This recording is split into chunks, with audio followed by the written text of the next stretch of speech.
Words mirror emotions like shadows mimic objects.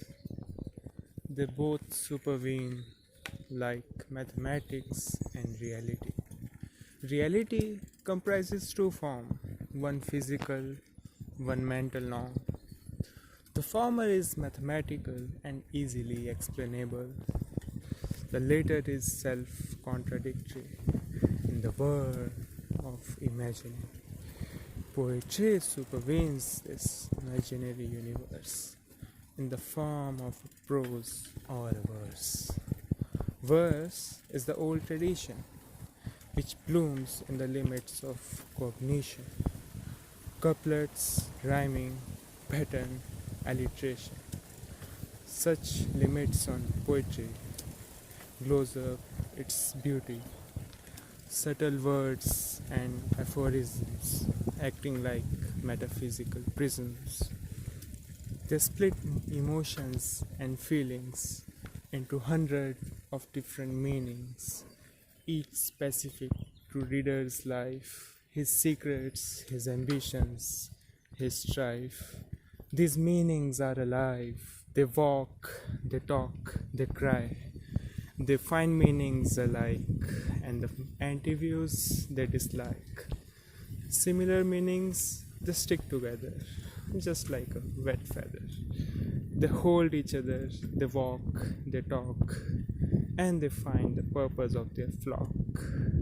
These meanings create entities, thoughts, habits, cultures, and races.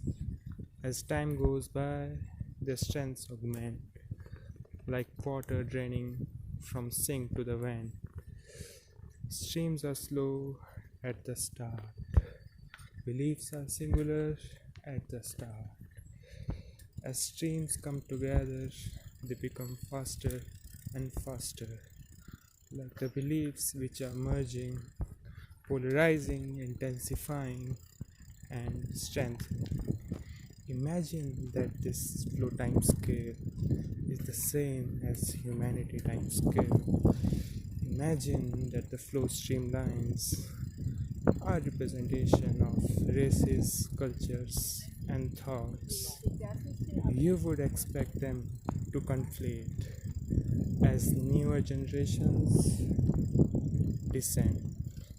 The way streamlines assimilate as they approach the vent, and they come out haphazard, strong, and loud, converging at a spot like a singleton thought. May I propose this singleton concept to you, dear readers, as a hypothetical state where our emotions are heading, where poetry is heading, where our mind spaces are heading.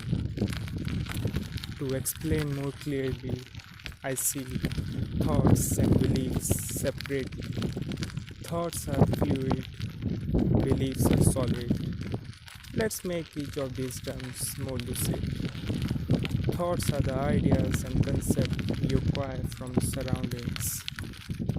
They evolve, they grow, they die, they modify, and they spread like virus. They intensify in integration of cultures.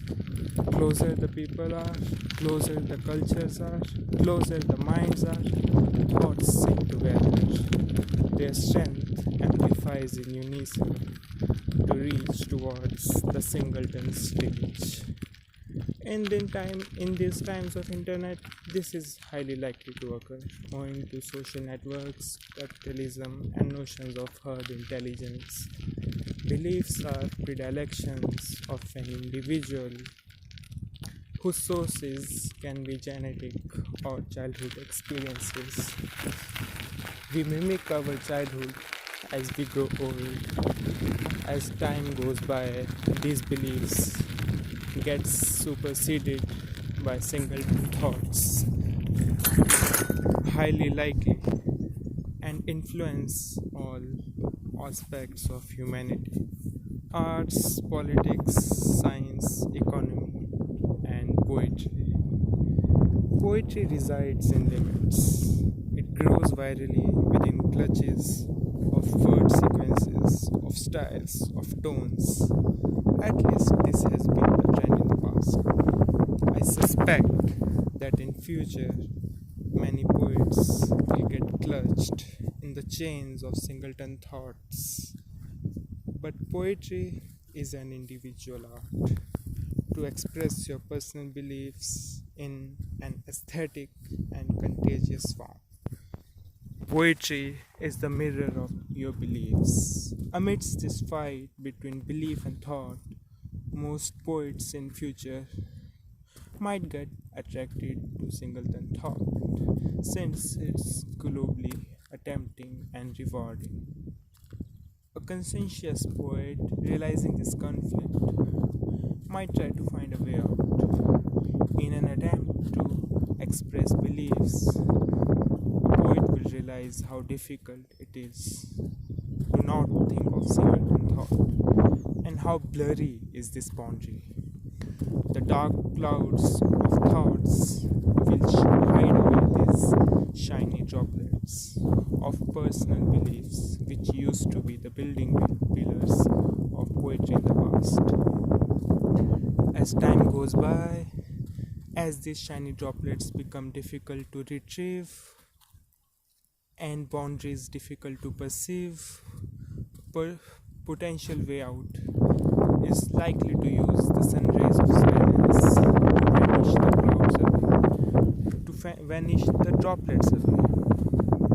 Detach your mind away from the clutches of thoughts, and instead of excavating beliefs, you find an empty space where you don't feel to express anything. You don't feel to think anything. When poets go silent, when poetry achieves silence.